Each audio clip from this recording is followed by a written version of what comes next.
Hey guys, Bay Area Aquatics here. I wanted to do a quick video today discussing reef tanks with little to no filtration. As you may know, I do work at the local fish store, Fantastic in Antioch, California. And we have a reef tank there, 55 gallons set up. It's been set up for quite a while now. And it has no filtration on it really. The only real thing it has going on is just a basic power head and a UV sterilizer, which doesn't have much flow, but it's been going now for quite some time, and we've been starting to add a lot of coral to it. We have a couple of anemones, basically 2 clownfish have been in the tank for the entire setup, and recently we've added a tang, and it's really baffling to me how this tank can be doing so well with so little filtration. Recently we've added a hang on the back filter with a little skimmer attachment to it.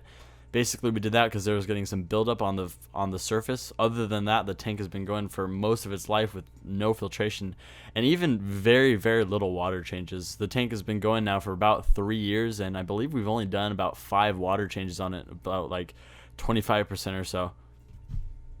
I just wanted to talk about it a little bit for all the new guys out there looking to get into reefing, kind of just get used to it without spending a ton of money on filtration and everything like that. It is definitely possible to run a tank with minimal filtration, with power heads even. Basically what you have to keep in mind is obviously you're going to want to do very little stocking. In this tank we've had 2 clownfish, an algae blenny, and just recently a tang. So for a 55-gallon tank, that's really not a lot. And the biggest thing to the success of this tank would be the live rock. We have about 75 pounds or so of live rock. It's been in there the whole time. Every once in a while we'll take it out, clean it with all the algae and everything, and then put it back. Never take out all the live rock at one time, obviously.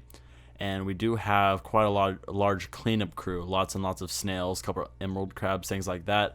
It's a fish store, we obviously get in a lot of snails all the time, and if we see a dead snail, we'll pick it out and replace it with a new one.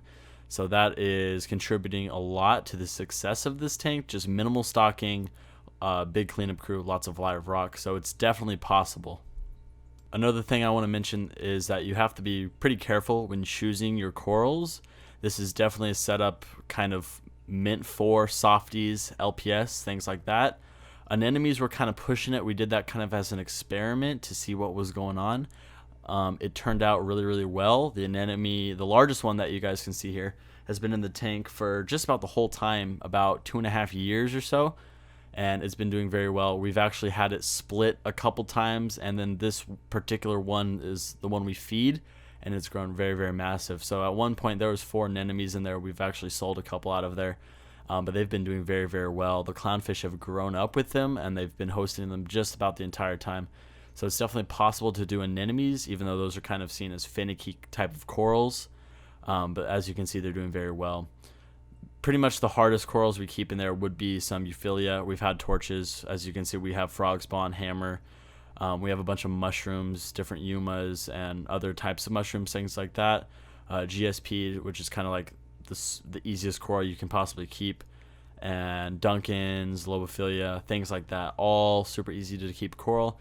We don't have any intense lighting. We just have a current LED fixture on a timer. So that's perfect for LPS. And it's really, really doing well, surprisingly, to me, because I'm used to big tanks with massive filters and things like that. Last but not least, I'm sure you guys have noticed all of the chlorpera in the tank. There is quite a bit of that. We have it basically on the sides only, and we trim it down, sell it every once in a while. But that does play a little bit of a role in nitrate reduction. As long as you keep it trimmed, that's kind of a way of taking out the nitrates from the tank. So that does definitely help a lot. We did have the tank running without it. That's when we did the most of the water changes, or the larger water changes is when we didn't have the chlorpera. And I even tested the tank just when I was filming it, and it's still reading 0 nitrates. I haven't done the phosphates yet. Probably not going to be a huge deal, just because it's only LPS and softies, things like that.